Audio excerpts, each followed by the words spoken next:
Fala pessoal, sejam todas e todos muito bem-vindos ao primeiro programa do Mais Primaveras Podcast. É uma honra poder participar dessa ação, desse projeto. Eu sou o Caio, eu vou ser o apresentador de hoje e, sendo esse nosso primeiro programa, ninguém melhor para a gente poder chamar nesse início do que a Letícia Adice. Tudo bem, Lê? Seja bem-vinda. Obrigado por ter aceitado o nosso convite para estar aqui hoje. Tudo bom, Caio? Eu tô feliz de participar, de começar. Eu não sei o que vai ser. Aceitei o convite, mas vamos lá. Vamos ver o que vem pela frente. Como que eu vou poder contribuir? A gente vai poder contribuir demais. Pessoal, a Letícia é a nossa diretora aqui na frente de RH da empresa, tá? Vulgo, minha chefe também, né? E hoje, pessoal, a ideia é que a gente aborde por vários assuntos, né? Na verdade, a ideia do programa é passar por vários cenários, tá? Então, falar sobre saúde, bem-estar, sobre o ramo funerário, que gera muitas curiosidades, né? Muitas dúvidas também. Então, a gente vai passar por vários temas. E nada melhor para a gente começar do que falar um pouquinho sobre a sua trajetória, né, Lê? Como é que foi o seu processo até chegar ao Primaveras, contar um pouquinho da sua carreira, um pouco da sua trajetória de vida. Fala um pouquinho para a gente sobre isso. Bom, Caio, eu sempre quis trabalhar na área da saúde e eu sempre achei que eu ia ser médica. Desde pequena, todos os meus brinquedos, tudo era voltado para a medicina. E quando eu fui prestar vestibular, eu prestei para medicina. Mas aí eu comecei a entender que não era muito aquilo que eu queria, e aí eu fiz fisioterapia. E eu fui muito feliz na fisioterapia. O que eu entendi é que eu gosto muito de pessoas, eu gosto de estar com as pessoas. Eu gosto de conviver e de acompanhar um progresso das pessoas. E a fisioterapia me permitiu muito isso, assim, ver a evolução, ver a transformação, ver o quanto a pessoa pode, através da força de vontade dela e do que ela quer, ser melhor e ser diferente, evoluir, melhorar. Então, eu estava na fisioterapia, feliz, estava tudo ótimo, mas eu sentia que eu precisava participar da família. O meu pai já estava aqui no cemitério, então ele é um dos fundadores. Ele veio para São Paulo para construir aqui, junto com a tia dele, o cemitério. E em todos os nossos momentos de família, ele trazia tanto uma satisfação, uma alegria desse trabalho dele, quanto a vontade de ter a família perpetuando isso. Legal. Então, era sempre quem vai ficar, quem vai olhar, eu estou construindo um negócio que é da família, que eu quero que vocês estejam. E como eu tinha escolhido a área da saúde, eu achava que eu não ia participar, que eu ia seguir a minha vida na área da saúde. Até que eu acredito que por toda essa construção familiar mesmo, eu comecei a sentir que eu estava me afastando da família se eu ficasse na área da saúde. E aí eu falei assim, eu quero ficar lá no cemitério, o que eu posso fazer? Mas a minha formação não era uma formação que eu poderia contribuir com alguma coisa dentro dessa empresa. E aí eu fui entendendo, fui devagarzinho, e foi um momento onde a gente tinha a lanchonete, a floricultura, terceirizada. Ela era arrendada para uma outra pessoa. E o olhar empreendedor do meu pai vinha buscando trazer isso para dentro. Ele sempre acreditou que a gente poderia fazer um trabalho melhor se a gente pudesse oferecer para o cliente tudo o que ele precisava naquele momento. E quando a gente terceiriza, a gente perde um pouco da conexão, né? Do senso de união, de coletividade. Né? E aí ele estava querendo colocar aqui, e eu achei que era uma oportunidade, porque ninguém na nossa família tinha esse conhecimento. Eu falei, que bom, então já que ninguém tem, eu posso ser a pessoa que vou desenvolver, que vou aprender. Então eu e o Gustavo, porque o Gustavo, meu irmão, também não estava participando ainda, a Gisela já estava dentro da empresa, a gente resolveu entender o que era a floricultura e a lanchonete e assumiu. Então isso foi em 2002, Uhum. Você já era nascido? Não, né? Era nascido, né? Em 2002, a gente entrou aqui cuidando da lanchonete da floricultura. Legal, você citou 2002, é importante notar, né, que o Primaveras tem mais de 50 anos de história, né? Então, em 2002, já tinha muita coisa acontecendo dentro do cemitério, né? Dentro da nossa empresa, né? E é legal porque você citou essa parte de que o seu pai, né, o seu Jaime, foi o fundador do Primaveras, né? Junto com a tia Mara, que a gente chama aqui, né? E que foi até interessante esse momento da fundação, porque o seu Jaime também precisou fazer uma escolha, né? De deixar de lado um outro negócio para vir para o ramo cemiterial. Imagino que não tenha sido uma decisão fácil de ser tomada, né? Porque é um nicho totalmente específico, bem diferente mesmo, né? E o que ele te conta, assim, sobre essa decisão? Ele já comentou um pouquinho sobre como foi essa história de decidir vir trabalhar com isso? A tia Mara, carinhosamente todo mundo chama assim, é a tia do meu pai, ela convidou ele para vir montar o cemitério. Ela conhecia o pessoal do cemitério do Morumbi, ela achou que era uma coisa interessante, ela queria construir alguma coisa com aquela visão que ela tinha visto lá. E aqui já era um cemitério, era um empreendimento que estava começando, mas ela adquiriu ele e aí convidou o meu pai para vir construir. Isso era nos anos 70, ele morava no Rio de Janeiro, ele tinha um restaurante em Ipanema e ele topou o desafio. Eu acho que o momento de vida dele estava bem alinhado com essa proposta. Ele namorava com a minha mãe e aí ele pediu ela em casamento, perguntou também se ela topava vir. Então eles casaram e vieram para São Paulo. Na verdade, eles vieram para Guarulhos mesmo. Caramba! E acho que uma mudança grande, né, de uma pessoa que mora em Ipanema, no Rio de Janeiro, para vir morar em Guarulhos nos anos 70. Muito! Eles diziam que não tinha telefone. Para você fazer uma ligação para São Paulo, você tinha que ligar para telefonista e pedir uma ligação para São Paulo. Nossa, muita incerteza, né? Nossa. Todos os anos eles falavam assim, vamos voltar para o Rio de Janeiro. E eles insistiram. E aí aprenderam junto com ela, foram construindo, então eles vinham aqui, construíam um jazigo, participavam, acompanhavam, faziam as vendas dos jazigos, faziam os atendimentos. Ele estava aqui no dia a dia aprendendo tudo, tinha o contato com os clientes, ele conta muitas histórias de relação que eles foram criando com os clientes. E como eles vieram do Rio morar em Guarulhos, eles não tinham relações sociais aqui, eles não conheciam ninguém. Então, os colaboradores da empresa eram os amigos deles. Olha só, caramba! E assim, eles criaram esse ambiente que a gente tem aqui hoje tão familiar, porque era a família deles mesmo, porque a família ficou no Rio. Então, quando eles precisavam de ir a um médico, eles conversavam com as pessoas aqui, quem é um médico? Quem vocês podem indicar? Então, eles foram criando esse vínculo. E eu acho que é isso que tem essa questão familiar aqui que a gente tem, né? Assim, esse vínculo mesmo. Porque eu acredito que aqui a gente foi montando a família, né? Cada pessoa que vai entrando, ela contribui com alguma coisa, ela participa, ela traz a vivência dela e aprende as coisas aqui dentro. Então eu acredito que essa vinda deles e esse momento deles aqui foi o comecinho dessa nossa cultura tão acolhedora e tão familiar. Com certeza. E o que eu imagino também, né, que nessa época, por ele contar com os colaboradores como parte da família, ele até pode ter usado naquele momento esse contato para trazer familiares dos colaboradores para vir trabalhar no Primaveras. Imagino que isso deva ter acontecido também, né? Isso pra gente, assim, é muito comum e a gente até gosta, né, que os familiares estejam aqui. A gente entende que se a pessoa gosta de estar aqui, ela vai dividir isso com a família, e sempre foi assim na nossa família, né? Então, como eu trouxe, ele queria que a gente estivesse aqui, ele queria que a gente estivesse aqui dentro.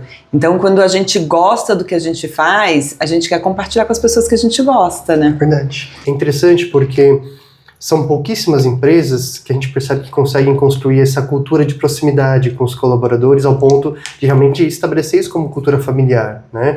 Porque a gente vê muitas instituições que se dizem empresas familiares e a gente vai ver, na verdade, a família está só ali na parte dos diretores, na parte dos heads, e isso acaba não cascateando, né? A gente pode chamar de modus operandi, esse comportamento de estar mais perto dos colaboradores no dia a dia, que acontece no Primavera e não acontece em todos os outros lugares, né? Então, eu imagino que você deva ter percebido isso forte quando você entrou lá em 2002, né?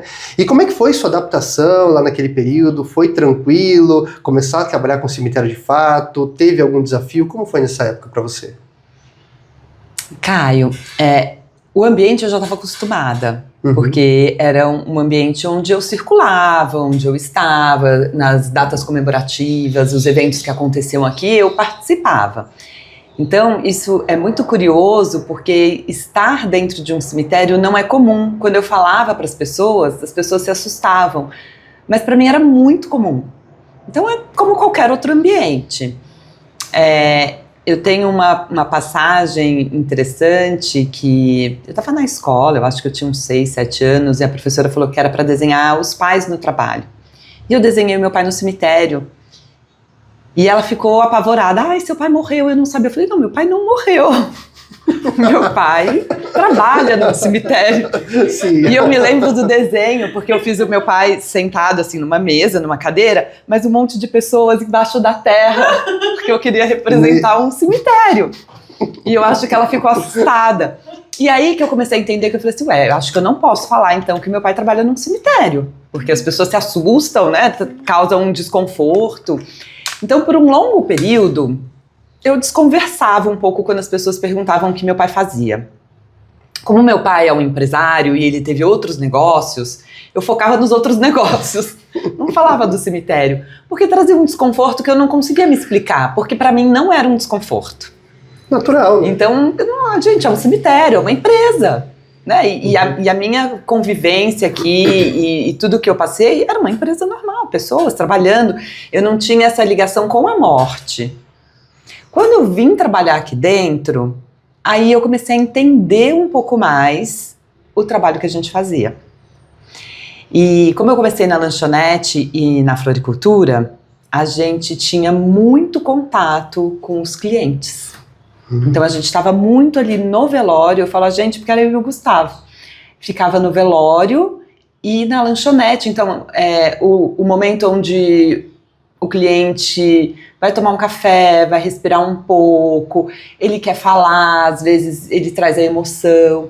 A gente entrar na sala de velório para levar uma flor, para colocar alguma coisa ali, e aí essa...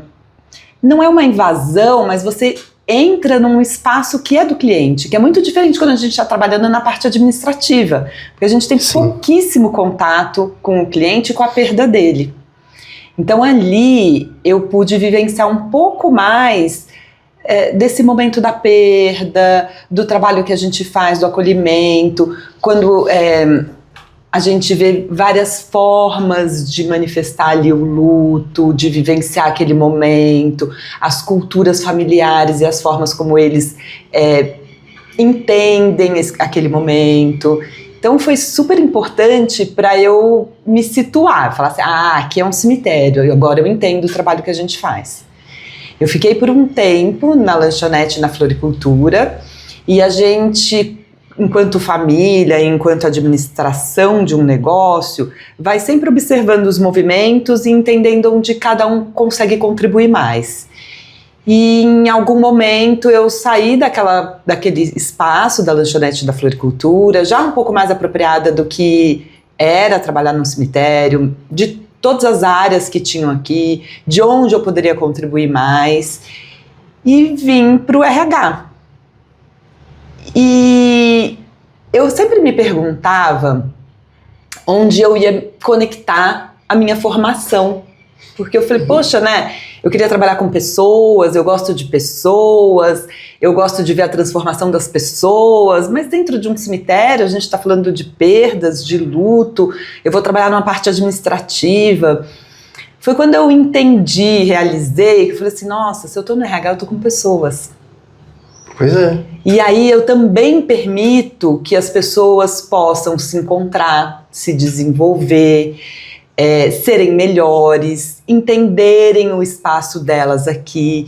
Então, cada entrevista que eu faço, cada história que eu conheço, o quanto a pessoa se desenvolveu ou o quanto ela quer crescer e se desenvolver aqui dentro, para mim faz o sentido da minha formação, né? Da minha formação de estar perto das pessoas, de querer vê-las evoluindo, de poder participar de alguma forma disso, nem que seja da entrevista, né? De uma palavra, de ouvir, de conhecer.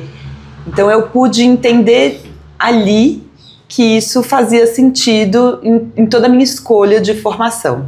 Eu queria voltar nesse ponto que você comentou sobre a questão do desenho. Eu achei muito cômico essa parte de você fazer o desenho e sua professora se espantar com isso, porque a gente vê que isso acontece de forma muito frequente conosco, profissionais aqui do cemitério, e com colaboradores que estão entrando, né? Para quem não sabe, eu sou analista de treinamentos aqui no Primaveras, e um dos processos que eu conduzo é a nossa integração, né? E geralmente eu começo a integração perguntando para as pessoas: puxa vida, como é que foi para você, primeiro, aceitar vir trabalhar no cemitério, né? E ouvir das pessoas próximas a opinião delas sobre a sua vinda, de familiares, de amigos, o que eles acharam. E batata, é frequente as pessoas falarem: olha, a minha família perguntou, olha, você vai realmente trabalhar em cemitério? Não tinha coisa melhor para você fazer? Como se vir para cá fosse a última coisa possível, né? Muitos amigos falam: nossa, você vai trabalhar em cemitério, puxa vida, vai voltar para casa? Se benze antes de entrar em casa. Tira a roupa, não entra em casa com roupa de cemitério, tira o sapato para entrar, né? Porque realmente existe muito esse tabu, essa dificuldade das pessoas entenderem que, primeiro, é um trabalho, né, como qualquer outro, é uma empresa como qualquer outra, e que é um trabalho fundamental, muito importante, né? E você comentando sobre esse caso com a sua professora, eu lembrei de um caso que a Ana Cláudia fala naquele livro famoso, best-seller, né? A morte é um dia que vale a pena viver. E ela começa o livro citando esse caso que ela também teve na vida dela, que ela estava numa festa, eu acho, né, numa reunião com pessoas, e as pessoas começaram a perguntar o que ela fazia da vida. E eu lembro que ela comentou: eu sou médica e tudo mais. E aí uma pessoa perguntou para ela: você é médica? Então qual que é a sua especialidade? Aí ela pensou antes de falar, até que ela falou: olha, eu trabalho com gente que vai morrer. E aí o espanto que ela causou na hora foi o mesmo espanto que eu acho que a sua professora teve, né? Que foi do pessoal saindo de perto, porque ninguém quer falar sobre esse assunto, né? Ninguém quer tocar nesse assunto. Às vezes a pessoa até quer, mas ela não sabe como, né? Então é interessante ver que ainda tem muito tabu em torno do tema do cemitério, em torno do tema da morte, né? E que é um tabu que inclusive a gente busca desmistificar, desconstruir aqui dentro do cemitério, né? Com todo esse trabalho que a gente faz no dia a dia. Caio, eu estava ouvindo hoje sobre um outro assunto, mas o quanto é importante a gente educar, porque é muito difícil a gente cobrar sem educar. Sim. E eu acho que o assunto da morte, ele é presente a todo momento, para todo mundo. Mas ninguém fala.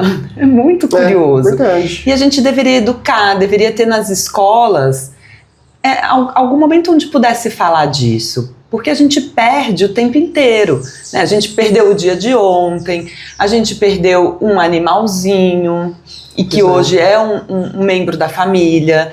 E eu escuto muitas histórias, né, que dizem que os animais, eles vêm para nos ensinar isso, para nos ensinar a perda, porque eles vão morrer, se a gente for num caminho natural, eles vão morrer antes da gente, e a gente vai poder entender e se educar sobre a morte. Então, eu acho que nas escolas ou em instituições a gente deveria falar um pouco mais. No meu conhecimento, na minha interpretação, eu acho que a gente foge do assunto que é difícil. Você é psicólogo, e aí você pode me dizer, quando você vai atender uma pessoa, normalmente ela não traz o assunto que é o fácil. É aqueles que são os mais difíceis, a gente não quer tocar, a gente não quer trazer. E as perdas, elas não são simples, né? É muito difícil a gente pensar que a gente vai perder as pessoas que a gente gosta muito. Então, por que a gente vai falar disso? Se a gente pode falar que o dia tá bonito, se a gente pode falar sobre viagem, comida... É verdade. A gente não quer falar. Mas quanto mais a gente fala, quanto mais a gente entende, quanto mais informação a gente tem, acho que mais suave fica na hora que a gente passa por esse momento. E a gente não tá isento de passar. Com certeza, ninguém, né? Ninguém Todo mundo vai passar por uma perda. Pois é. É incrível porque para as crianças, eu acho que essa educação seria fundamental, porque é muito confuso para elas, por exemplo, ver assim, o pai, né, que às vezes nunca chorou perto dela, aí ela tá junto com o pai no velório e pela primeira vez na vida dela, ela vê o pai desabando e não entende por que aquilo tá acontecendo, né? Ou às vezes, como se disse, um animalzinho dentro de casa acaba morrendo, um passarinho, um peixinho, um cachorrinho, e o pai e a mãe se vê numa situação totalmente complexa, não sabe como explicar para a criança o que aconteceu, ou não só com o animal, mas também com a pessoa da própria família, né? Aí o pai e a mãe vão tentando buscar palavras, né? A vovó se tornou uma estrelinha lá no céu, né? Foi morar perto de Deus, foi morar perto do Papai do Céu, e aí vão tentando achar caminhos para poder incluir a criança nesse meio. E eu concordo, acho que se a gente conseguisse naturalizar desde o princípio esse processo, quando chegasse aqui, né, no velório, que é o ponto final, né, o sofrimento talvez pudesse ser amenizado porque o luto seria melhor elaborado. A gente sabe que esse tema do luto ele é gigantesco, né, abrange vários aspectos, mas eu acho que é isso, né? Se a gente conseguisse naturalizar a coisa desde cedo, puxa, quando chegasse aqui a situação ia fluir melhor, talvez, né? E eu puxo essa responsabilidade pra gente, já que a gente trabalha, né, com isso, já que a gente vê como é a forma que a gente pode lidar, a gente pode começar a educar. Sim. E a gente pode começar a falar. Então, eu disse que por um período eu não falava que meu pai trabalhava num cemitério, tinha um cemitério, porque era assustador o que eu recebia das outras pessoas, mas depois quando a gente consegue elaborar e entender, o assunto é um assunto interessante. Então hoje é muito mais divertido e você traz para um ambiente descontraído um assunto que ninguém traz, né? Então hoje é fácil falar. Onde você trabalha? Eu trabalho num cemitério. As pessoas, nossa, mas já vem perguntas, as pessoas querem entender como funcionam, trazem histórias que elas passaram, que vivenciaram, às vezes histórias bonitas e que pôde ser feita de uma forma adequada para aquele momento, às vezes histórias muito tristes, onde não pôde viver o luto, onde não teve um ambiente adequado. Então eu acho que pode levar essa informação, a gente pode ser o agente transformador desse assunto, já que a gente está aqui dentro, já que a gente conhece, pelo menos um pouco, né? Um pouco mais até do que as pessoas que não estão trabalhando aqui dentro. Com certeza. E você vê, né, outra coisa que a gente costuma trazer na integração é o seguinte: a partir do momento que o colaborador ele pisa dentro do cemitério e começa a fazer parte integrante da nossa equipe, a gente transmite essa mensagem. Pessoal, agora que vocês passaram pela integração, entendendo como funciona na prática, né, o nosso trabalho aqui dentro, saibam que agora vocês são os multiplicadores. Para a família, para os amigos, para as pessoas de fora, para ajudar a desmistificar esse assunto também, né? Para a sociedade como um todo entender que é uma coisa natural e que pode ser entendida, né, como uma coisa natural. Porque no fundo é isso, as pessoas têm medo de falar, mas ao mesmo tempo curiosidade. Né? E é tão bom quando a gente pode conversar sobre esse assunto e as pessoas poderem dizer o que elas imaginam, o que elas pensam, como elas gostariam que fosse. A gente não sabe quando a gente vai perder uma pessoa. A gente imagina que vai no caminho natural. Então, primeiro os meus pais vão morrer, depois eu, depois meus filhos. Mas não existe uma ordem. Pode ser que amanhã um dos meus filhos morra. Sim. E aí? Eu conversei com eles sobre isso, eu sei o que eles gostariam. O que eu percebo é que nesse momento do velório, da última despedida, é o que a gente vai poder fazer pelaquela pessoa pela última vez.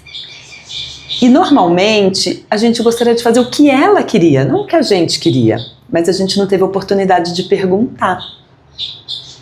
E eu entendo que o nosso papel aqui é poder trazer esse assunto, é poder levar para a família, perguntar para os familiares, perguntar para os amigos.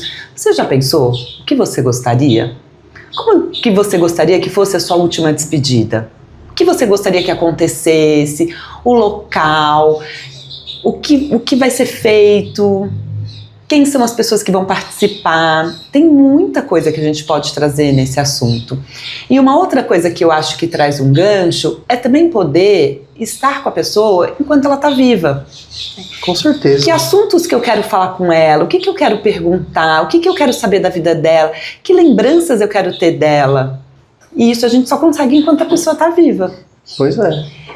Por isso que eu entendo que esse papel nosso aqui de educação seria nesse sentido, de ter essa conversa. É uma conversa difícil, mas é uma conversa... É uma conversa que tranquiliza, que traz um conforto de você poder saber o que a pessoa quer, de poder fazer o que ela gostaria que fosse feito. Eu conheço algumas pessoas com um pouco mais de idade que elas já escolhem, né? Eu quero que seja assim, eu quero ser cremada, eu quero que jogue minhas cinzas em tal lugar. Ou não, eu não quero ser cremada, eu quero que não tenha velório, eu gosto de flores, eu não gosto de flores. Tem muitas pessoas que escolhem a roupa que quer ser velada. Então a gente já vai trazendo esse assunto, a gente já vai dividindo as escolhas e poder falar disso, eu acho que é um conforto. Com certeza. É tirar esse elefante branco da sala e trazer o assunto, é o assunto, né? Pois é, e é uma quebra de paradigma porque a gente discute aqui internamente não só a questão de trazer esse assunto à tona, mas como trazer, como abordar as pessoas para poder romper essa barreira. E é interessante porque a gente vê muito a nossa equipe de vendas enfrentando esse problema na hora de contactar os clientes, né? Porque geralmente qual que é a fala dos clientes? Peraí, você tá me ligando para me oferecer um plano funerário? Você tá querendo me matar antes da hora? Né? Geralmente é assim que o cliente corresponde. Então, tem também toda essa parte de saber falar, saber abordar, já que é um assunto sensível, como é que você vai introduzir isso na conversa, né? E isso faz parte até do desenvolvimento do treinamento dos colaboradores. Seja ele um colaborador que vai estar no campo, um sepultador, ou outro que vai estar na linha de frente no atendimento ao cliente. A gente precisa modular muitas vezes nosso jeito de falar, né, para poder romper essa brecha com o cliente, né? Eu admiro muito o trabalho dos vendedores, porque eu não sou vendedora, eu não vendo nada, tenho bastante dificuldade, e eu entendo que o que a gente vende aqui já vem com uma barreira, porque é isso que você falou, você está dizendo que eu vou morrer. Pois é. Não, eu estou dizendo que quando isso acontecer, você pode ter um lugar que você escolheu, um lugar apropriado para você poder fazer essa homenagem, essa despedida da melhor forma possível. Porque vai acontecer. Pois é. E também conheço algumas histórias de pessoas que foram abordadas por vendedores, que não compraram um plano e que em pouco tempo precisaram. E voltam e falam, puxa, né, eu não fiz e agora eu estou entendendo. Eu estava conversando com uma pessoa aqui, uma pessoa que trabalha com a gente, e ela me contou essa história. Ela falou que tinha uma vendedora que ficou insistindo para ela comprar um plano, para fazer o plano, e ela falou que em um determinado momento ela falou, tá bom, vou fazer. Um mês depois o marido dela morreu. Nossa. E ela ficou tão agradecida, porque ela falou assim, eu não poderia fazer o que foi feito se eu não tivesse o plano.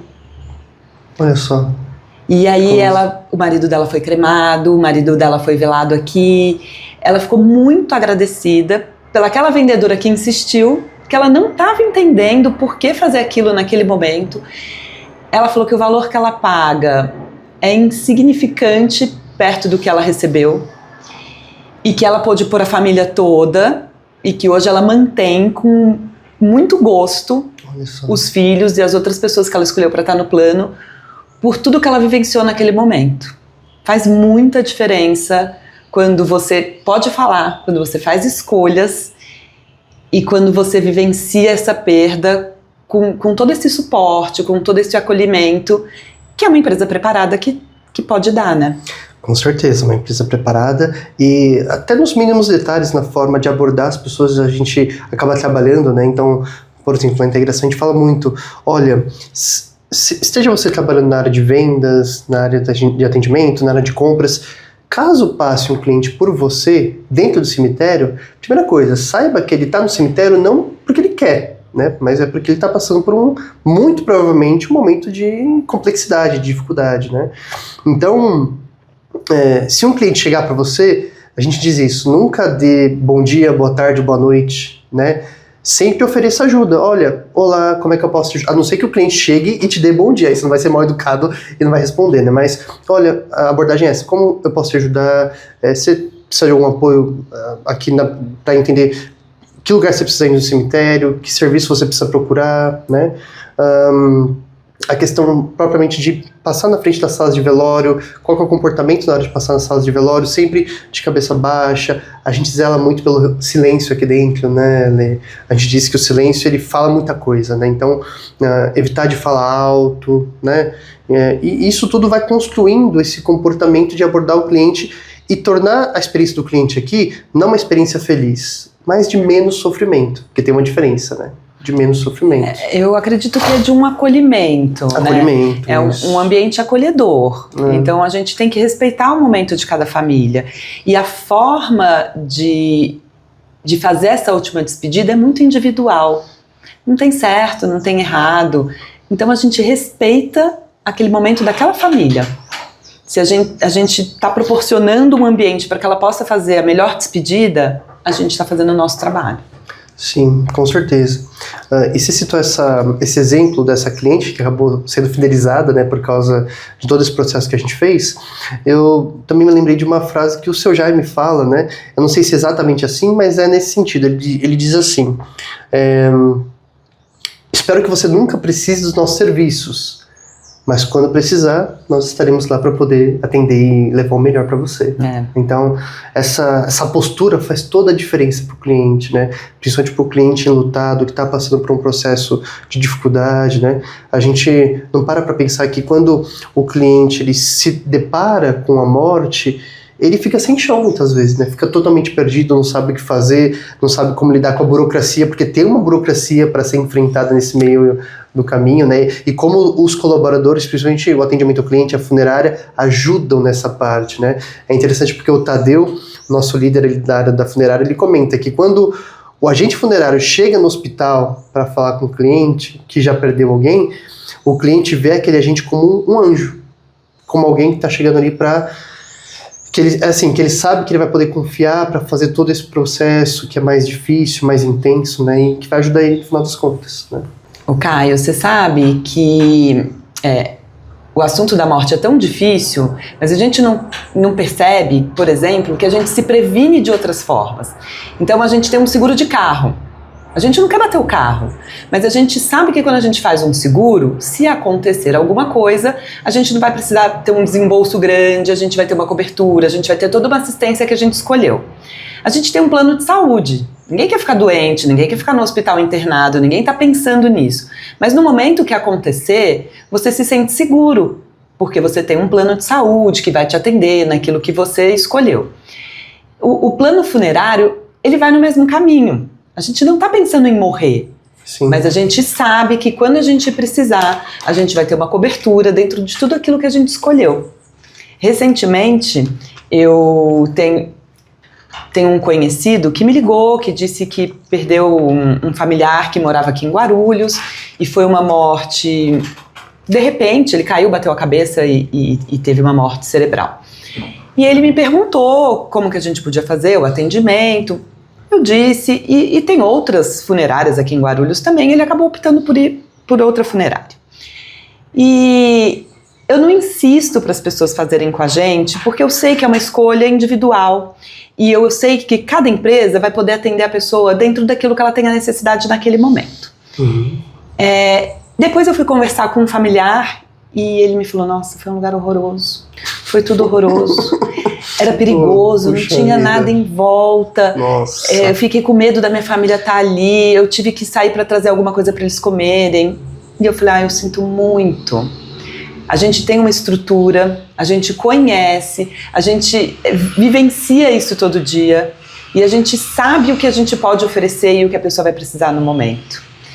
Então eu quero muito que você venha para cá e que você faça aqui, mas eu não posso fazer essa escolha por você.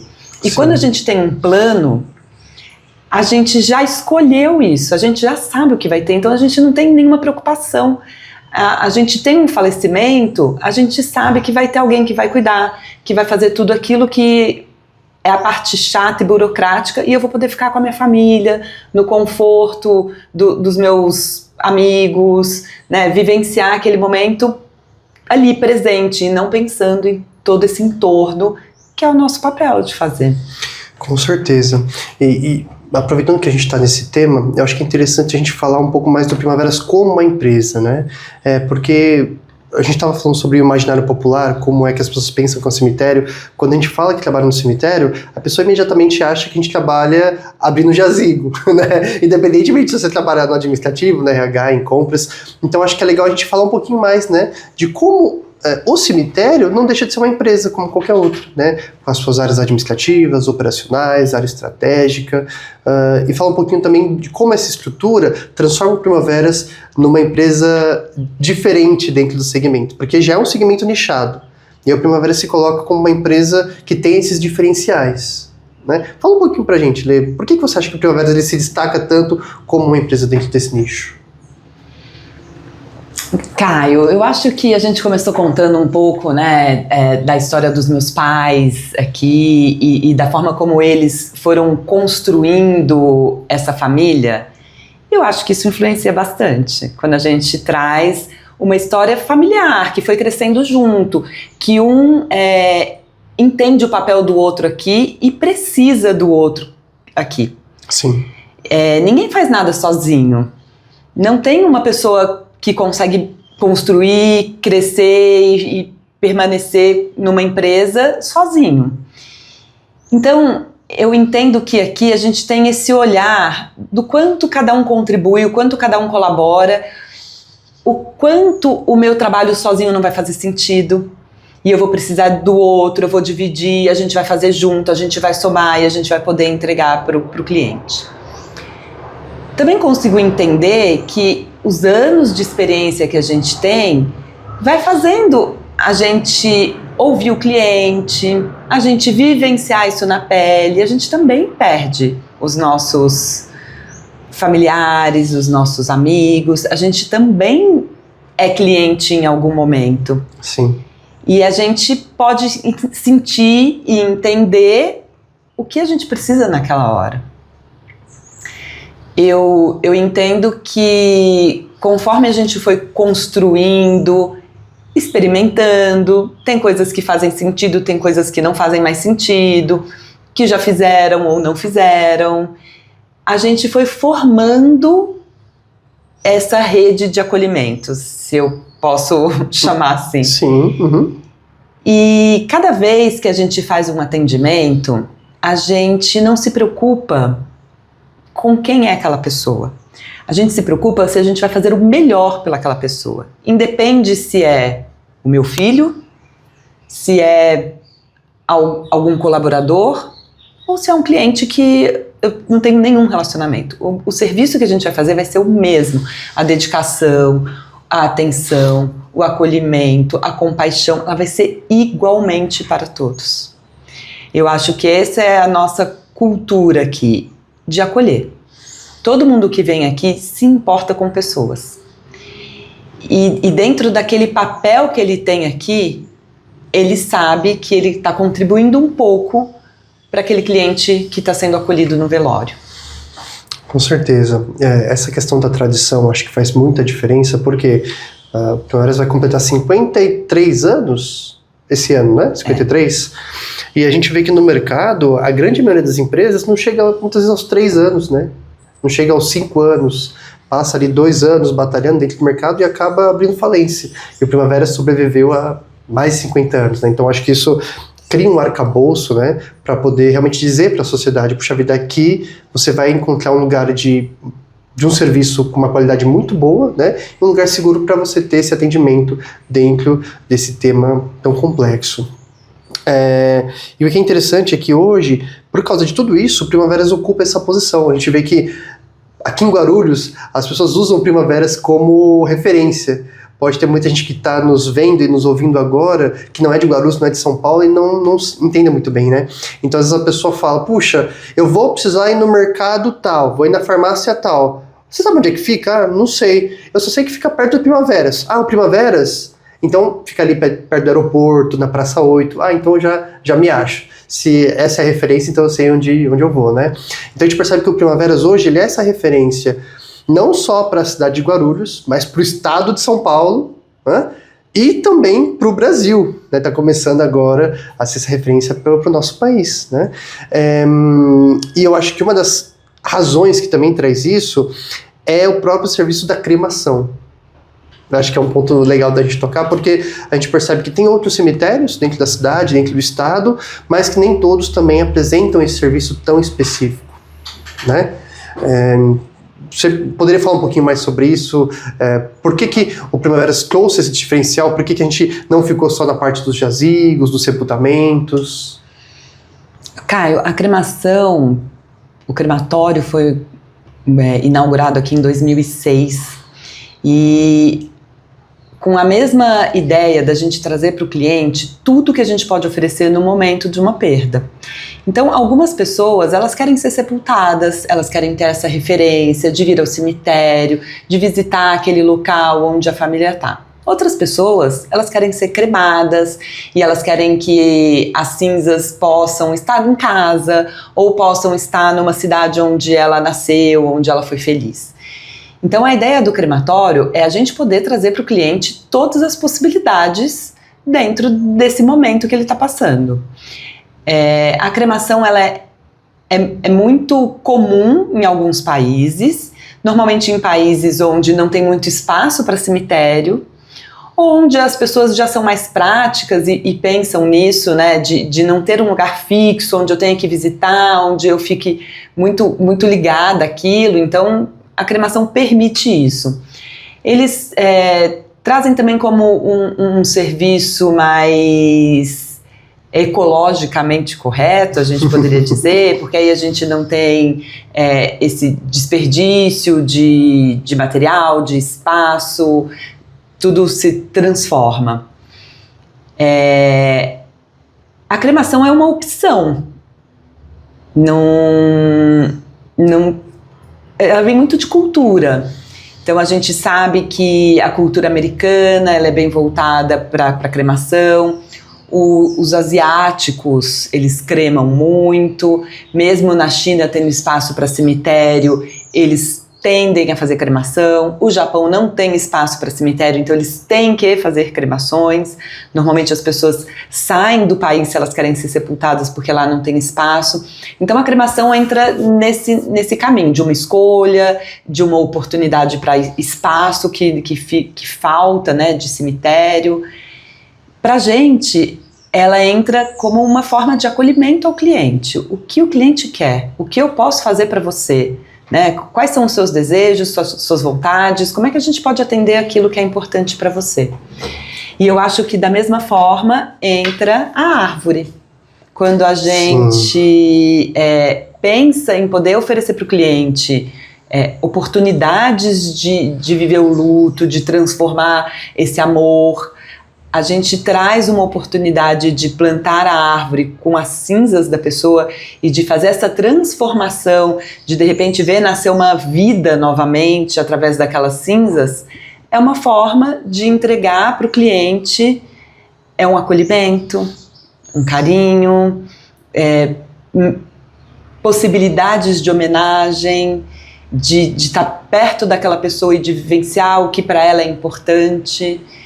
Quando a gente pensa em tudo isso que a gente pode oferecer para o cliente, né, sempre trazendo o que o cliente precisa, a gente abre um leque enorme de oportunidades para o cliente. Hoje a gente tem um espaço de memória familiar, onde o cliente ele pode escolher dentro do que é o que faz mais sentido para ele. Então a gente tem um columbário, que é um espaço onde as pessoas podem deixar as cinzas aqui no cemitério e vir visitar como se fosse um jazigo. A gente tem a Praça da Guarda, onde a pessoa pode sepultar as cinzas como também um jazigo, e fica com essa referência do cemitério. A gente tem agora uma parceria com o Bioparque e a gente pode plantar a árvore dentro do cemitério. A gente até trouxe esse movimento com os Mamonas, né? Recentemente eles foram exumados, foram cremados e a família fez essa cerimônia do plantio das sementes da árvore que foi escolhida, e elas já estão germinando. A gente tem aqui um incubcenter, um espaço onde fica incubada essa semente, ela vai germinar e a gente cuida dessa planta por aproximadamente 2 anos, até que ela esteja pronta para se adaptar ao clima, e leva ela para o local onde ela vai ficar e vai crescer e vai florescer, dependendo da espécie que é escolhida. No caso dos mamonas, eles vão ficar aqui no cemitério e a gente tem um espaço de homenagem deles, da banda toda, que vai ficar junto. Então, pensando no cliente, o que a gente pode fazer, que forma que ele vai transformar essa dor, porque a dor é muito individual, os sentimentos eles são individuais, a gente não consegue traduzir um sentimento, mas a gente pode trazer aqui todas as ferramentas, todos os ambientes, as melhores práticas, para que ele possa viver esse sentimento dele da melhor forma possível. Com certeza, e eu acho que essa multiplicidade dos clientes também se deve ao fato de que são culturas diferentes, religiões diferentes, né? Então acho que o fato da gente oferecer tantas opções diferentes também aumenta a probabilidade de acolher esse cliente com uma certeza maior, né? E até por isso é interessante destacar também o fato do nosso cemitério ser um espaço ecumênico, que a gente chama, né? Esse palavrão ecumênico quer dizer que a gente está aberto a lidar com todas as religiões. E é interessante porque na prática a gente vê isso de forma bem fora do padrão, né? Num dia você chega no cemitério e você ouve numa sala de velório uma cerimônia islã. Aí no outro dia você ouve uma cerimônia de evangélicos. Aí no outro católico, no outro espírita. Então os colaboradores também vão se enriquecendo com essa cultura, né? Entendendo que você tem que atender caso a caso, né? Não de forma igual, mas de acordo com a necessidade daquele cliente específico. E aí, somado, então, a multiplicidade de serviços, quer dizer, cremação, columbário, praça da guarda, o espaço do bioparque. Então, o cliente chega aqui, ele tem todas essas possibilidades, né? E é claro, o que você citou sobre o plano ajuda muito nessa parte, porque aí é o investimento que o cliente tem que fazer, mas ali, pagando um valor por mês, né? Fica uma coisa bem tranquila de levar, porque quando ele precisar, ele sabe que ele vai ser... Acho que isso é o principal, né? Quando ele precisar, ele sabe que ele vai ser atendido da melhor forma. O que eu percebo é que quando a pessoa não perdeu ninguém, ela tem um pouco de dificuldade de entender para que faz sentido o plano. Mas a partir do momento que ela perdeu alguém e que ela teve um atendimento do plano ou que ela não teve um atendimento do plano, ela valoriza muito mais. Pois é, infelizmente as pessoas realmente só entendem a necessidade depois que passam por uma experiência ruim. E são inúmeros os relatos, né? Não só de clientes, mas de colaboradores também, né? Que falam, puxa vida, nossa, eu passei por tal lugar, não só não fui bem atendido, como todo o processo foi feito meio de improviso, sabe? E quando a gente fala sobre esse momento que é tão decisivo, né? O momento em que a pessoa vai ter o último contato com aquele ente querido, tem que ser uma coisa única, tem que ser uma coisa especial mesmo. Né?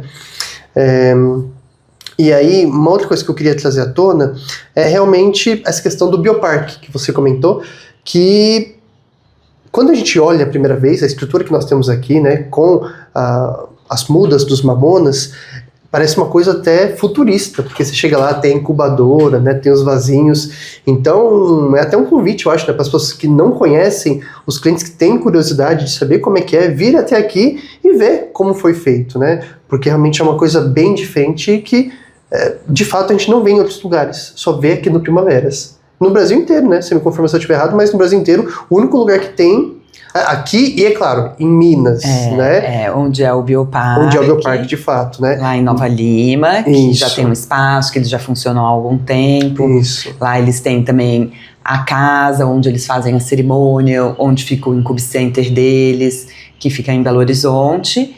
E já tem, é um parque, como a gente chama, onde essas árvores são plantadas lá. E aí as famílias podem ir lá visitar, é um espaço super bonito. Sim. A ideia é que a gente tenha um parque em São Paulo também. Hoje a gente traz para dentro do cemitério com pouquíssimas possibilidades, porque o cemitério já é um espaço ocupado, né? Então a gente não consegue plantar muita árvore aqui. Então, para quem quer ficar no cemitério, tem pouca possibilidade. Mas a ideia é que a gente tenha um parque em São Paulo também, onde a gente possa fazer esse plantio num espaço dedicado só às famílias. Com certeza, não, você tem razão. Mas era isso que eu me referia, né? Tem lá em Minas também essa configuração, mas o serviço ele é o mesmo, né? É a mesma empresa, né? Nós somos. Nós somos a mesma empresa, né? E aí, Lê, uma coisa agora que eu queria trazer à tona, né? Agora sobre o olhar da Letícia, diretora de RH. Você comentou que em certo momento da sua trajetória na Primavera, você acabou migrando então para a área do RH, né? E eu queria entender com você como é que foi assumir a área do RH, como você vê então o trabalho do RH dentro desse cenário, né? A gente diz que o RH ele trabalha cuidando do cuidador, então essa referência é muito legal, né? Cuidar de quem cuida, né? Então, como é que você vê esse trabalho tão sensível que o RH pratica dentro da empresa, que não deixa de ser também um trabalho institucional, operacional? O RH tem os subsistemas, como em outras empresas também. Como é que você vê essa dinâmica? Caio, eu entendo que a empresa é feita de pessoas. E principalmente uma empresa de serviço, são as pessoas que vão prestar esse serviço. Quando a gente fala aqui do Primaveras, a forma como a gente lida internamente com as pessoas é a forma como a gente gostaria de atender o nosso cliente. Então, a cultura foi construída em cima do atendimento ao cliente. Como eu quero que esse cliente se sinta aqui, como eu quero cuidar desse cliente? Eu vou fazer a mesma coisa para os meus colaboradores. A gente citou que muitas vezes a gente vira cliente e isso é sentido aqui por todos. Não tem diferença a forma como a gente cuida de um colaborador, como a gente cuida de um cliente. Se a gente entende que aqui é uma família, eu acredito até que a gente conhece mais as pessoas e pode fazer um pouco mais pelas pessoas. Eu entendo que não é o sonho de ninguém trabalhar num cemitério, né? As pessoas não vão fazer um MBA, se formar e falar, agora eu vou trabalhar num cemitério. Parece meio uma passagem, né? É o que tem, eu vou ficar aqui. Eu me orgulho de dizer que a gente construiu uma história um pouco diferente. A gente tem pessoas que querem trabalhar no Primaveras, que buscam e que se preparam para trabalhar no Primaveras. E isso me deixa muito feliz. A minha ideia é que a pessoa possa crescer, se desenvolver e entregar o que ela tem de melhor. Então, o ambiente que a gente prepara aqui para o colaborador é esse. É um ambiente onde ele pode crescer, se desenvolver, aprender, ensinar. As trocas são muito importantes. A gente não sabe tudo. Cada pessoa que entra aqui, ela traz um conhecimento que vai contribuir e que pode transformar esse ambiente. E mesmo quando ela vai embora, ela deixa coisas aqui que transformou e que fez o ambiente se movimentar e ter alguma coisa diferente. Então, o cuidado e o olhar que a gente tem para as pessoas aqui, eu arrisco dizer que é até um pouco maior e diferente do que numa empresa comum, porque aqui a gente lida com a perda o tempo inteiro. Sim. O nosso cliente, ele está enlutado. O nosso cliente não está feliz de vir aqui. Muitas vezes eles falam, é o pior dia da minha vida. Eu não queria estar aqui. E como é que você vai lidar com esse cliente do pior dia da vida dele? Eu já ouvi cliente falando assim, eu odeio esse lugar. Olha só, né? Muitas vezes, eu acabo encontrando algum cliente, andando por aí, e eles estão bravos, irritados, gritam, xingam. No final, eles falam assim, eu não queria estar aqui hoje. Faz 1 ano que eu perdi o meu marido e eu vim aqui visitar. Desde a hora que eu acordei, eu já estava ruim. Eu não queria. Então você entende que não é o nosso trabalho, é o que a pessoa está vivendo. É aquele sentimento que a gente não consegue transformar e a gente não consegue nem traduzir. Uhum. Mas quando a gente cuida do espaço, quando a gente cuida da pessoa, quando a gente pode oferecer para ela um ambiente bonito, bem cuidado, um cuidado na lanchonete, um cuidado com as flores, as pessoas preparadas para ouvir esse cliente, para poder fazer ali alguma coisa diferente. faz a diferença, né? Com certeza. E é legal porque a gente tenta transmitir para o colaborador o seguinte: puxa vida, o cliente ele vai te abordar, ele vai ter todos esses aspectos que você comentou. Ele pode estar bravo, pode estar muito triste, pode estar chorando, pode estar totalmente neutro, né? Você não sabe se ele está feliz, está bravo ou não. E o que é preciso que o colaborador entenda? Que ele não está tendo esse comportamento por sua causa, mas ele já está trazendo todo um histórico, todo um repertório de situações que aconteceram com ele que o levou até ali. Então acho que quando o colaborador, ou quem seja que esteja ali fazendo atendimento, entenda que aquilo não é uma coisa pessoal, aí fica mais fácil, eu diria, né, de conduzir o processo. Né? E isso que você citou, uma outra coisa muito importante, que é quando o colaborador ele perde alguém, né, e ele é recebido com o mesmo serviço que a gente entrega para qualquer outra pessoa, né? Não tem diferença nenhuma. Eu até acrescento que ele vai ter um acolhimento de uma família aqui da empresa, né? Porque a gente se vê como uma família. Sim. A gente se importa com ele. Várias vezes a gente já teve pessoas aqui. Recentemente, uma colaboradora nossa perdeu a mãe. Eu estava aqui, fui ali conversar com ela. E ela falou pra mim assim: eu tô tão feliz, a minha mãe tá tão bonita. Eu recebi um atendimento, ela falou: eu não tinha perdido ninguém, eu tenho plano, mas eu não sabia o que era o atendimento. E eu tô muito feliz com tudo que eu recebi. Ela trabalha com relacionamento ao cliente, e ela falou: é tudo verdade o que os clientes elogiam e falam. E eu fiquei surpresa, porque eu estava no velório da mãe dela, e ela falou: eu estou muito feliz. Olha só. E foi o sentimento que ela traduziu ali, porque ela recebeu o que ela gostaria de receber. Ela não teve que se desgastar em nenhum momento, porque ela teve todo o serviço atendido. Ela podia estar ali só com os familiares e em paz com aquele momento. Nessa hora dá um orgulho de trabalhar aqui. Total. Dá um orgulho do trabalho que a gente faz. Porque é isso, ela é uma colaboradora. Mas a gente faz o mesmo atendimento para todo mundo aqui. Não tem diferença. Sim. E a gente observa uma frequência dos clientes que mudam de comportamento quando estão aqui depois de um bom atendimento. Né? Porque, nossa, quantos e quantos são os casos de clientes que às vezes batem ali no atendimento bravos e tudo mais, revoltados com o mundo e com todos, mas depois que o colaborador vai lá, orienta, direciona, mostra como o processo vai ser feito, apresenta essa segurança para o cliente, né, de que ele pode confiar no trabalho que a gente está entregando, aí parece que dá água pro vinho. O cliente às vezes quase vira amigo do colaborador, né? Fala: nossa, você me atendeu tão bem, foi tão diferente o jeito que você me abordou. Acho que graças a isso que agora eu me sinto um pouco melhor. Eles voltam, eles agradecem, eles criam um vínculo, principalmente com o pessoal da funerária, que foi o primeiro atendimento, quem entrou na casa deles, quem cuidou daquela pessoa, o cuidado que eles têm, o carinho que eles têm.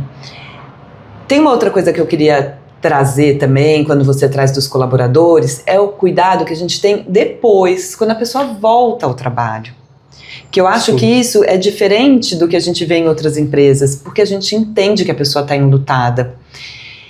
Então a gente entende que ela pode estar brava, que ela pode gritar, que ela pode estar desnorteada, não entendendo o que está acontecendo, porque a gente vivencia isso aqui todos os dias com os nossos clientes.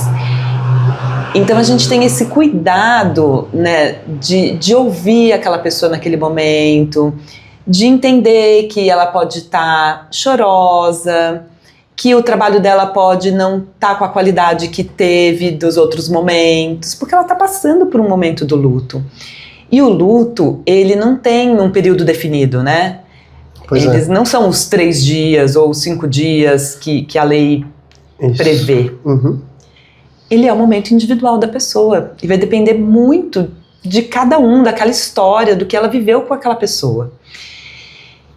Então a gente tem esse cuidado aqui, a gente orienta toda a equipe que trabalha com ela, a gente escuta o que a pessoa quer, se ela precisa descansar um pouco mais, se ela precisa tirar umas férias, se ela precisa mudar o tipo de atividade que ela estava fazendo por um período.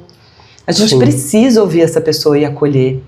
A gente é especialista nisso, né? Pois é, e eu sempre tive para mim, Lê, o seguinte, que o colaborador é o nosso cliente. Eu sempre tive isso para mim. Né? O colaborador é o cliente do RH. Então, quando, por exemplo, um colaborador vai lá tirar alguma dúvida com a gente, querer saber alguma questão de sistema, de processo, e fala assim, olha, Caio, desculpa estar te incomodando, né? Aí eu penso, meu Deus do céu, às vezes eu que te incomodo tirando, às vezes, você do teu trabalho para falar sobre algum assunto, né? Então, eu acho que a postura principal é essa, né? Entender que o colaborador é o nosso cliente e por isso que a gente tem que transmitir esse cuidado para ele também. E aí uma outra coisa que você falou interessante sobre esse tema do pós, né? Depois que aconteceu, como cuidar desse colaborador de forma contínua, né? Que é pensar o seguinte, às vezes o colaborador ele passa por um processo de luto e o trabalho dele é fazer sepultamento. Olha só que coisa, né? Quer dizer, às vezes ele acabou de ver o ente querido sendo sepultado e aí na semana seguinte ele volta para continuar sepultando outras pessoas. Então imagina como isso pode trazer um alto impacto para o colaborador. Eu acho que é por isso também que a gente tem todo esse preparo, né? Não só da equipe do RH, ter os psicólogos, mas também ter uma consultoria externa que presta um serviço psicológico não só para os clientes, mas também para os colaboradores. Então quer dizer, puxa vida, que empresa que tem isso também? E aí, complementando também, Lê, aproveitando que a gente tocou nessa parte da consultoria externa das psicólogas, eu acho que é importante a gente destacar um trabalho muito especial que elas fazem conosco, que é o grupo de enlutados, que é um encontro que a gente tem de forma online, que acontece uma vez por mês.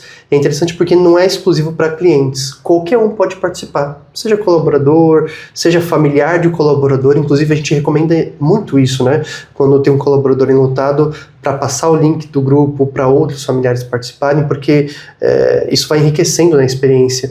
É importante as pessoas saberem, quando elas participam no grupo de enlutados, ninguém é obrigado a falar. Né? Então, não é um treinamento, não é uma palestra, mas é uma espécie de roda de conversa virtual. A pessoa ela fala se ela quer, e se ela não quiser falar, tudo bem. Pelo menos ela vai ter contato com outras experiências. Né? E às vezes a experiência dos outros pode confortá-la também. Né? O que eu acho interessante do grupo de apoio enlutado é isso, é você ver que você não está sozinho, que tem outras pessoas que também estão passando pela mesma coisa que você está passando. Às vezes a gente pensa assim, nossa, mas a pessoa já faleceu há tanto tempo e eu ainda estou aqui. E aí quando você vê que outras pessoas também estão passando por isso, você se identifica e fala, tá tudo bem comigo, né? Eu não sou a pessoa estranha. Eu acho que é muito rico esse grupo, você poder trocar, você poder participar de um ambiente onde as pessoas também estão sentindo aquilo que você sente. E é isso, é para todo mundo, para quem quiser participar, no Brasil inteiro, é online, mesmo que a pessoa esteja fora do Brasil, ela pode acessar, ela pode participar. Além disso, a gente tem o nosso blog, onde tem muitas informações, que tem e-books com informações a respeito do luto, com momentos, com questões específicas. As pessoas podem baixar esse e-book e ter todo esse conteúdo. A gente tem um conteúdo extenso, tem muita informação importante e interessante para esse momento do luto. Pois é, e é interessante porque uma vez não, né? Eu já participei algumas vezes do grupo de enlutados e é legal ver que as pessoas aproveitam também esse espaço para tirar dúvidas. Então eu já vi, por exemplo, pessoas dizendo algo do tipo, olha, eu perdi meu pai há 1 ano e ainda penso muito nele, penso todos os dias, e a pessoa vai e pergunta para a psicóloga que conduz o grupo, né? Quanto tempo demora para isso passar? Porque já faz 1 ano e ainda não passou, né? A psicóloga vai lá, explica que o tempo do luto é um tempo diferente, não é igual ao tempo que a gente vive aqui, né? Na materialidade das coisas, né? Então, é importante também para as pessoas terem essa liberdade de tirar as dúvidas mais básicas sobre todo esse processo. Como a gente comentou, né? Como não é algo que se conversa todos os dias, então, quando acontece, também gera vários questionamentos, né? Nas pessoas. Lê, e aproveitando que a gente está falando sobre os diferenciais, né, dos nossos serviços, eu queria pontuar uma coisa que é muito especial para mim também, né, aqui no Primaveras, que é o trabalho das cerimonialistas. Eu acho que isso também é um ponto muito fora da curva e que faz toda a diferença na passagem do cliente por aqui, né? Eu vou até abrir uma questão pessoal minha, né? Que puxa vida, eu falo isso pra todo mundo, né? Aqui quando a gente tem integração, o pessoal pergunta, eu falo também, né? Que foi uma questão pessoal envolvendo a minha mãe, né? Então, a minha mãe, ela faleceu em 2023 e a gente escolheu Primaveras para poder fazer todo o processo de cremação, né? Você não trabalhava aqui? Não, é importante destacar, eu não trabalhava aqui na época, só fui trabalhar praticamente um ano depois, né? Vim trabalhar para cá um ano depois, e o que no primeiro momento levou a gente a escolher o Primaveras, né?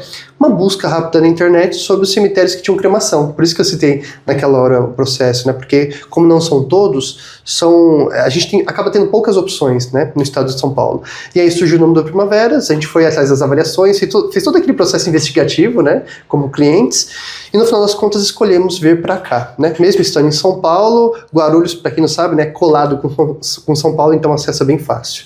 E aí nós viemos para cá e todo o processo que foi feito, né, desde o atendimento ao cliente, os direcionamentos, como seria, que horas ia começar, que horas ia entrar o violinista no velório, que horas ia acontecer o cortejo, como seria a cremação, como seria a cerimônia, né, depois quando seriam entregues as cinzas, então tudo foi tão bem explicado, e aí, bom, teve o processo com a cerimonialista, e aí, por que eu tô falando disso? Um ano depois, eu vim trabalhar no Primaveras, na área de treinamentos, e logo na minha primeira semana, encontrei essa cerimonialista aqui, vou até falar o nome dela, a Lisa, né?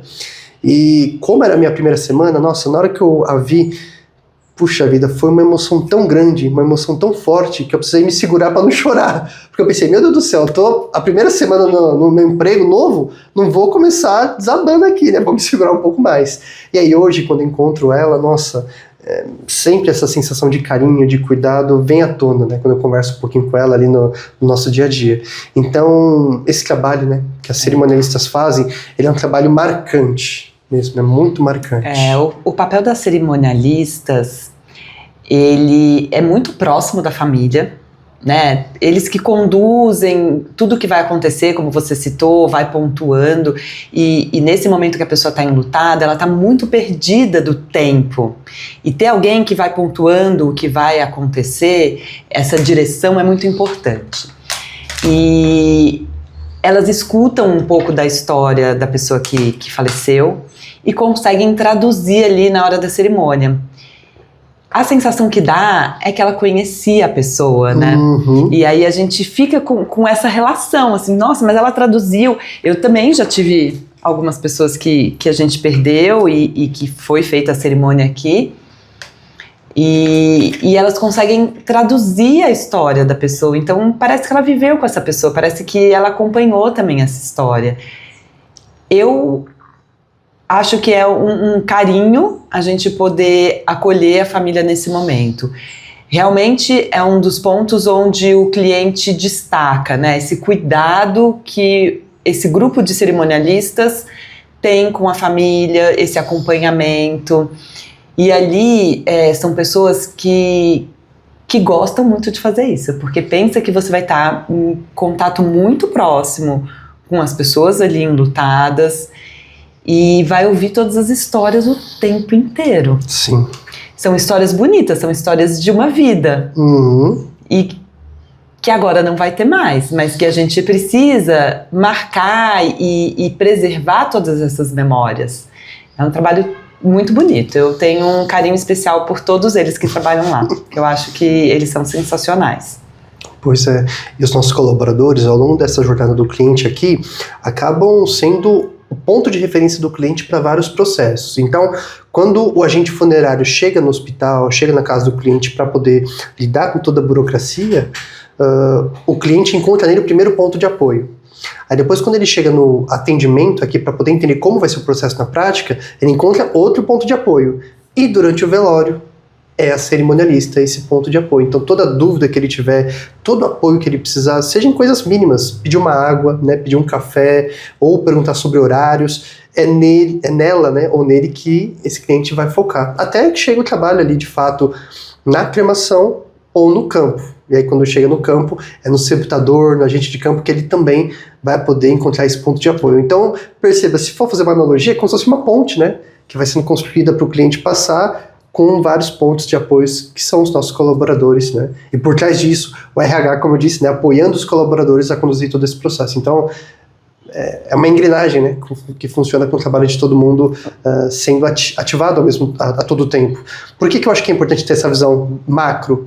Porque muitas vezes a pessoa trabalha numa área específica, em compras, em vendas, no atendimento, e não entende como o trabalho dela, vai impactar na entrega final para o cliente. E não percebe que realmente tudo está conectado. Se uma das partes acaba falhando, que não é o que acontece na Primaveras, né, mas se uma das partes falhar, puxa, isso vai impactar lá na ponta, lá no sepultamento. Né, então é importante ter essa visão também, né?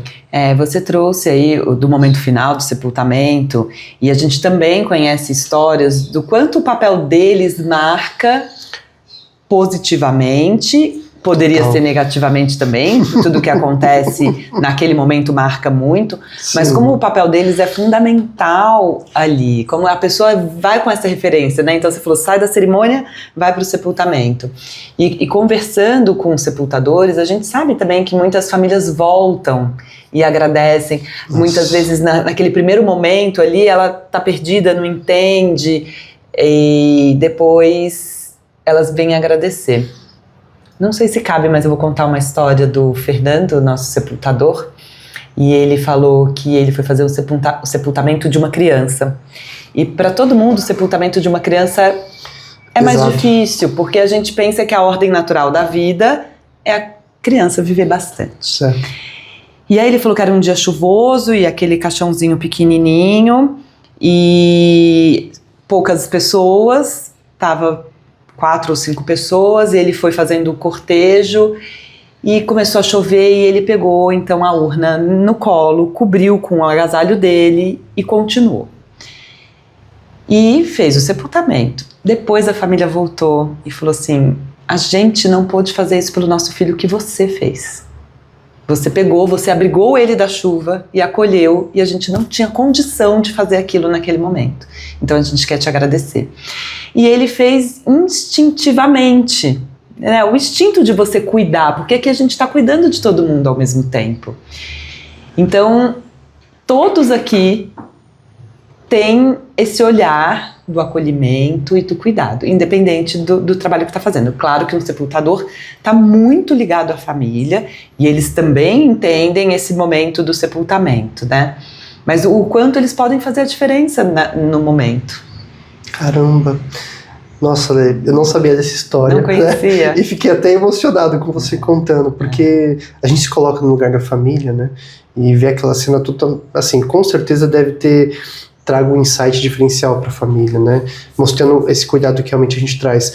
Não só nesse tipo de comportamento, mas também num processo que é totalmente padronizado, né? Só ver como que o pessoal do sepultamento, né, os meninos do sepultamento, trabalham com método no dia a dia, né? Quer dizer, vai fazer um sepultamento, puxa vida, é sempre um sepultamento por vez, né? Então, nunca tem mais de um sepultamento no campo. São sempre 4 sepultadores que descem a urna, né? Ou sepultadores ou agentes de campo. Tem todo o cuidado de não, eles falam, né, abaixar a terra na frente da família, porque, puxa vida, quando você vê a terra caindo em cima da urna, isso causa um impacto também muito forte. Então, tem esse cuidado de abaixar a terra só 24 horas depois. Então, acho que todo esse método, toda essa metodologia também contribui para fortalecer essa noção de cuidado. E todo o respeito com a história daquela família e daquela pessoa, né? Pois é, eles exatamente. Têm muito respeito, eles entendem que eles estão ali cuidando de uma história. E que aqui a gente é um espaço que cuida de histórias. Porque cada pessoa que está aqui tem uma história. Sim. Como se a gente fosse uma biblioteca, né? Responsável aí por várias histórias que estão guardadas aqui dentro. Pois é. E a gente expandiu um pouco mais o assunto do sepultamento. Eu queria só retomar uma coisa sobre a cremação ainda, né? Porque, ainda falando sobre a minha experiência pessoal, quando nós decidimos trazer minha mãe para cá, cremar ou não virou um assunto. Né? Porque até por questões religiosas, muitas famílias, como você disse, optam somente pelo sepultamento, não pela cremação. Mas outras optam pelo sepultamento porque ainda não entendem muito bem como funciona esse processo. Porque ainda tem uma visão muito popular que é o seguinte, puxa vida, eu vou cremar meu ente querido. mas quem garante que as cinzas que eu for receber dele vão ser dele mesmo, né? A gente ouve várias histórias assim, mas peraí, vocês vão cremar uma pessoa de cada vez ou são 3, 5, 10 pessoas? Então é importante a gente também mostrar que não é feito dessa forma. Também tem um método para conduzir a cremação muito respeitoso, mas que também tem vários procedimentos que são seguidos, né? A cremação, ela fica meio no imaginário, né? Que a pessoa não consegue vivenciar. O sepultamento, ela tá vendo. E muitas pessoas perguntam isso, assim, mas crema um monte, né? Você separa, aquela cinza não é. E não, tem um processo. E aí a gente explica pra pessoa, só cabe uma urna lá dentro. Isso. E aí ela vai cremar, e aí a gente vai tirar tudo que sobrou. O que só resta é o que tem mais densidade, que são os ossos. Então, a roupa, a madeira, tudo isso some, né, pela temperatura que tem dentro do forno. Então o que vem são só os ossos mesmo. E aí, assim, se a pessoa tiver joias, tudo isso derrete. Por isso a gente aconselha que tire algumas coisas. Normalmente a gente tira os metais da urna, mas para uma prevenção da manutenção do forno, né, para manter o forno. Mas depois que a gente tira todas essas cinzas, que são só daquela única cremação, a gente ainda tira metais que ficaram ali, a gente passa essas cinzas por um triturador para ela ficar bem o pozinho, mas é só daquela pessoa, não tem como misturar. Pois é. E aí, entendendo isso, né, eu acho que é mais fácil das pessoas adquirirem mais confiança de que o processo é um processo correto, né, um processo, como você disse, ligado também à questão do meio ambiente, isso, né, e que às vezes até mais tranquilo de se fazer do que as pessoas pensam, porque aí tem a cerimônia dentro da nossa sala cerimonial, né? A cerimonialista conduz a cerimônia, esse corpo ele é alocado numa câmara fria, né? Desse ente querido, depois ele é cremado e aí depois é entregue as cinzas. Então tem assim, um ritual até para a entrega das cinzas, né? Então esse cuidado ele acontece até nessa parte, quando uma das meninas da hotelaria, da cerimônia vai lá e entrega para a família junto com a rosa branca, junto com a cartinha do Primaveras, né? Então esse cuidado se estende até esse momento, né? E aproveitando que a gente está falando sobre vários termos, né, Lê? Sepultamento, cremação, urna, eu acho que é interessante, até como uma questão de tirar a curiosidade do pessoal, explicar alguns desses nomes que a gente usa aqui, porque nem todo cemitério usa essa mesma nomenclatura, é importante dizer isso. Então, em muitos outros cemitérios, a gente ouve a palavra cova, coveiro, né? Às vezes o próprio coveiro de outro cemitério fala, é amanhã que a gente vai enterrar tal defunto. Eu já ouvi falar, né? Claro que a gente não vai ser antiético aqui, falar de outras instituições, né? Mas eu acho que é importante a gente esclarecer algumas nomenclaturas que nós temos internamente. Começando da urna. Né? Então, fala pra gente, o que é a urna? Qual que é a diferença de uma urna funerária para uma urna cinerária, por exemplo? A urna é o caixão. Sim. Né? Então é aquela estrutura onde a pessoa vai ficar acomodada durante o velório. Ela pode ser feita de vários materiais. Aqui no Brasil a gente usa madeira. Fora do Brasil eles usam fibra, usam outros tipos. Aqui talvez a gente tenha também, mas não é o mais comum. E essa urna, ela fica exposta ali do velório, onde a pessoa está acomodada. A urna cinerária é onde a gente coloca as cinzas. Isso. Depois de uma cremação. Dentro das urnas cinerárias existem vários modelos, vários formatos, vários materiais. Então tem aquelas que a gente deixa exposta, pode ficar na sua casa. Aqui no nosso columbário a gente consegue ver algumas. Tem urnas que elas são ecológicas, que são biodegradáveis, então tem aquela que é para você jogar no mar e ela vai se decompor e não vai poluir o meio ambiente. Algumas que você pode enterrar também, que ela vai se decompor. Tem umas que vêm até com sementes e dali pode nascer alguma coisa.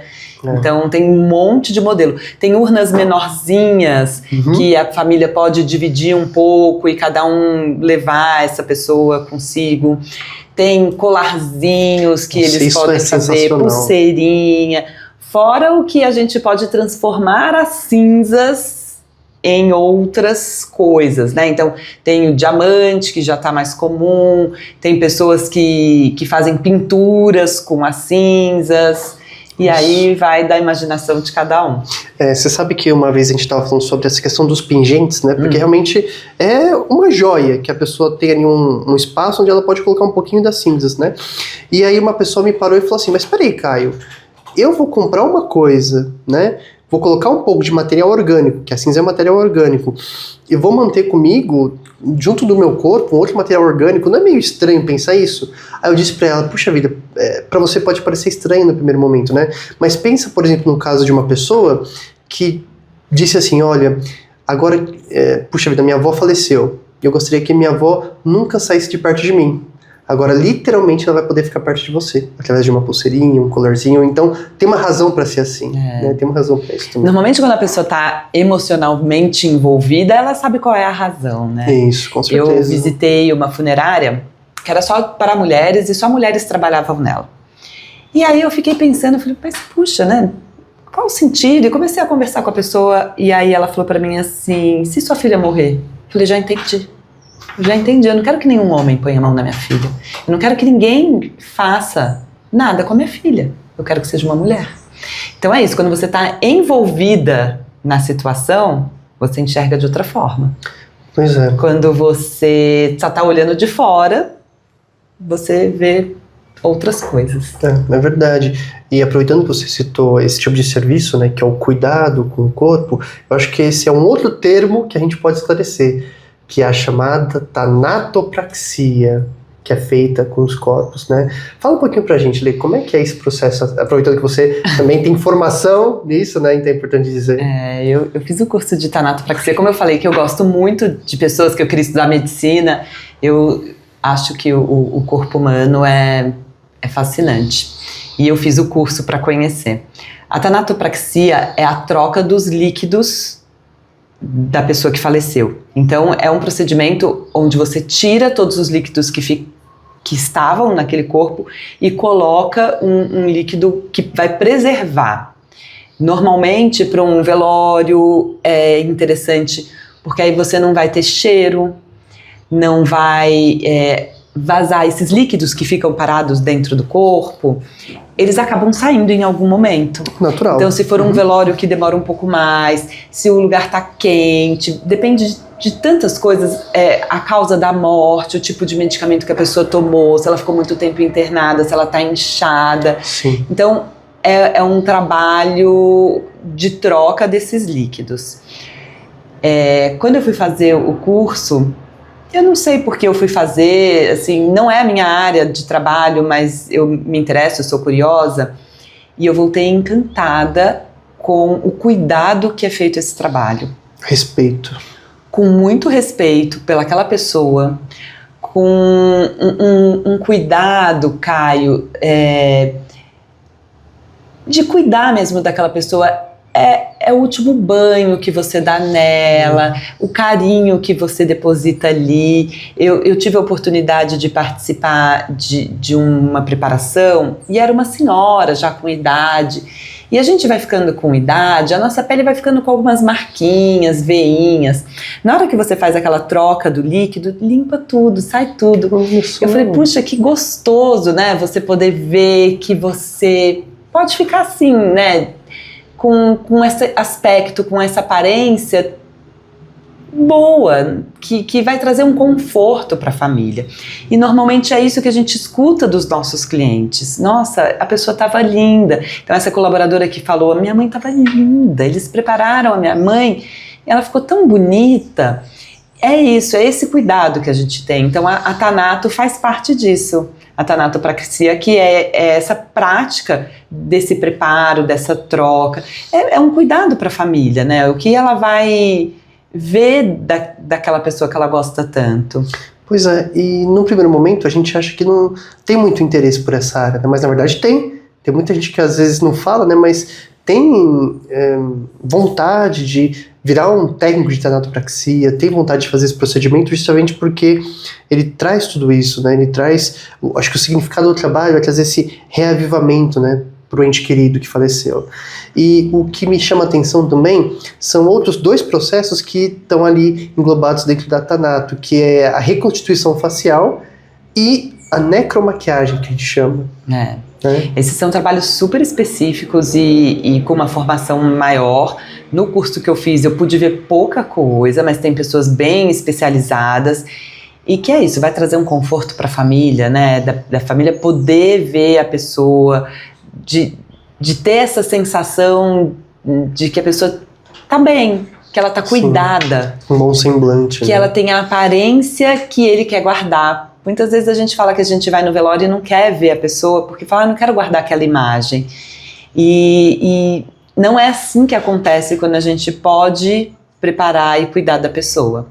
Pois é, e às vezes é uma surpresa da família também quando ela compara as duas situações. Quando você tem um familiar que está no hospital e ele precisa identificar o corpo, né, que acabou de falecer, daquele ente querido, e o corpo está naquele estado bem difícil de ver muitas vezes, né? Descuidado. Né? E aí quando ele chega no velório e vê que aquele mesmo ente querido está ali, mas que ele foi tratado, né, que ele passou pelo processo de tratamento, ele quase que fala, nossa, quase que trouxeram vida novamente para o ente querido. Né? Eles ficam muito agradecidos por isso, é isso, você poder ver a pessoa com uma sensação de que ela tá bem, né? Isso, totalmente. E aí, Lê, além desse termo, né, da tanatopraxia, a gente tem outros aqui também que é legal falar. Um deles é o cortejo, que a gente falou aqui algumas vezes, né? Fala um pouquinho pra gente como funciona o cortejo, o que é, em que momento ele acontece aqui no Primaveras.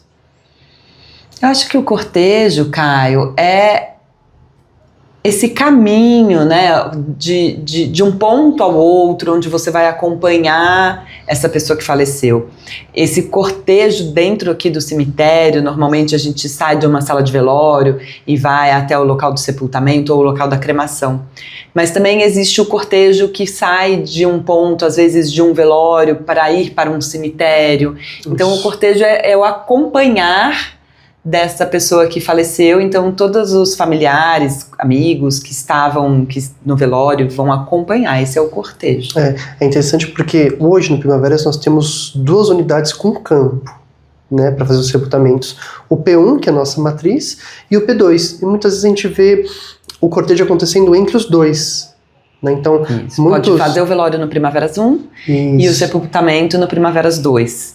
E aí tem esse cortejo que sai do Primaveras 1 até chegar ao Primaveras 2. A gente tem outros processos burocráticos da área de atendimento também, e um deles é a repatriação, que é outro processo que muitas vezes gera dúvida, né? Mas como é que acontece uma repatriação dentro do cemitério? Né? Acho que é legal a gente tocar nesse ponto também. A repatriação é você levar a pessoa de volta à pátria. Sim. Então, o que pode acontecer é uma pessoa que faleceu fora do local de onde ela vive, onde ela gostaria de estar. Ela pode falecer no Brasil e ir para outros países, ela pode falecer em outro país e vir para o Brasil. E a gente faz esse trabalho, porque aí tem toda uma outra logística e uma legislação, um acompanhamento, dependendo do que vai ser, de como vai ser. E é um trabalho que o cemitério se envolve bastante, né? De onde está, como se prepara essa pessoa para chegar ao local onde ela vai, como que ela vai chegar até lá, vai ser de avião, vai ser de carro, vai ser feita uma cremação antes, como que vai transportar isso. Então tem muitas decisões aí no caminho e a gente pode ajudar e tá preparado para acolher a pessoa nesse momento. Pois é, e quando a gente fala de preparação, a gente fala até nos mínimos detalhes. A questão de, por exemplo, ter alguém aqui que fala inglês para poder receber alguém nesse caso específico, que é a repatriação. Então, às vezes acontece de uma pessoa que, sei lá, que é americano ou europeu, tá passando pelo Brasil e, infelizmente, tem um falecimento de um ente querido, né? E precisa de algum apoio. Imagina, se a pessoa que já mora no Brasil fica perdida, um cliente já fica perdido, imagina quem é de fora e passa por isso aqui. Né? Então, nossa, aí encontrar um ponto de apoio aqui no Primaveras, tendo alguém que fala inglês e poder direcionar ele certinho sobre toda a questão de documento, toda a questão de translado, né, de movimentação que esse ente querido, esse corpo vai precisar fazer, né? Então ele encontra um reconforto aqui também sobre esse aspecto, né, que eu acho muito legal. E aí, né, é legal porque até pensando nesse translado, nesse cuidado com pessoas que são de fora, que a gente pensa na localização do Primaveras. Então, não é à toa que o Primaveras está do lado do aeroporto de Guarulhos, que é um dos maiores aeroportos do Brasil, né, inclusive para voos internacionais. Não é à toa que o Primaveras está do lado das principais rodovias, então a Dutra, a Ayrton Senna, tudo para poder facilitar essa logística com os clientes que são de Guarulhos, que são do estado de São Paulo, quanto clientes de outros estados e também de outros países, como a gente falou, né? E uma coisa que eu gostaria de destacar, a gente está falando sobre esses nomes diferentes, essas nomenclaturas, e dizer que não é uma coisa que o Primaveras trouxe porque ele quis fazer diferente, porque ele quis se destacar por causa disso, mas é porque mudar algumas nomenclaturas também favorecem esse acolhimento, de tornar o ambiente do cemitério menos fúnebre, é isso que eu costumo dizer. Né? Então, o fato só de você não chamar aquele processo de enterro, o fato de você não chamar, de você chamar de urna e não de caixão, de não chamar de coveiro, mas de sepultador, né? De não chamar de cova, mas de jazigo, já trazem um outro olhar para todo o processo. É um olhar realmente de naturalização, eu diria. Deu para esclarecer muita coisa, a gente passou por diversos assuntos diferentes, deu para desmistificar muita coisa, eu acho, e também mostrar um pouquinho, né? Pelo menos só uma amostra de como é o trabalho que a gente exercita aqui dentro, né, que a gente exerce aqui dentro. Então, primeira coisa, eu gostaria de agradecer a sua participação, né? Acho que foi muito rico o nosso bate-papo. Obrigado pela sua disponibilidade em estar aqui conversando e falar um pouquinho sobre a sua história e também a história do Primaveras. Eu que agradeço, e eu acho que quando a gente fala de uma coisa que a gente gosta, nem parece que foi muito tempo. Poderia ficar aqui o dia inteiro falando, e tem muitas histórias, tem muitas coisas que vão acontecendo no nosso dia a dia. Então, eu que agradeço de você poder ter me dado a oportunidade de falar um pouquinho, de relembrar das histórias. E quem sabe a gente não tem uma outra oportunidade para falar de novos assuntos, histórias que eu relembro. Vai ser um prazer. Com certeza. Não faltarão oportunidades. Obrigado, Lê. E, pessoal, para quem está ouvindo ou assistindo a gente, sigam a gente lá nas nossas redes sociais. Então, pesquisa lá por Grupo Primaveras. Nós estamos no LinkedIn, no TikTok, no YouTube e também no Instagram. É claro, além do nosso site, onde você vai encontrar várias informações sobre os nossos serviços e também o blog, junto com os e-books que a Letícia citou. Tá legal? Pessoal, muito obrigado, agradeço pela sua audiência e nos vemos na próxima. Tchau, tchau, até mais. Obrigada.